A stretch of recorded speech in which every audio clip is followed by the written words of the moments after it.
মোৰ নাম খড়গপুৰ অধিকাৰী, মোৰ গাঁও কালাঝাৰ, মই খেতিয়ক মানুহ। মই মোৰ ফাউণ্ডেশ্যনৰ পৰা এই চ'লাৰ হাতী খেতৰ লাইট এটা বুলি কয়, চ'লাৰ নিজে অট'মেটিক চাৰ্জ হয়, ৰাতি হ'লে নিজে জ্বলে।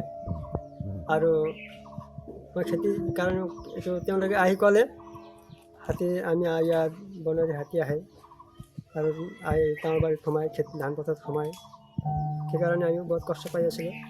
আমাৰ ছাৰে আহি এইটো লাইটৰ কথা কোৱাত মই অৰ্ডাৰ কৰি আনিলোঁ। চলি আছে, ভালকৈ চলে, সন্ধিয়াৰ পৰা পুৱাইলৈকে জ্বলে। মই এইটো চাই কিমানবাৰ চোৱা হয় চাগে চলে।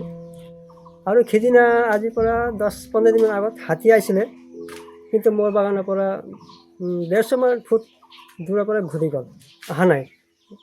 তেতিয়া মই অনুভৱ পাইছোঁ যে লাইটে সঁচাকৈ কাম কৰে। হাতীৰ কাৰণে এইটো সঁচাকৈ লাইট হয়, সঁচাকৈ কাম কৰে বুলি অনুভৱ কৰা হ'ল।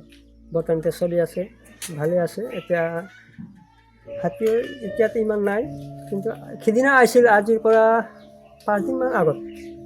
সেইটো আমাৰ ওচৰত এই বাগানৰ অলপ মানে পশ্চিম পিনে অলপ দং এটা আছে, তাতলৈকে আহি আকৌ আমাৰ বাগানৰ পিনে অহা নাই, ডাইৰেক্ট ঘূৰি গ'ল।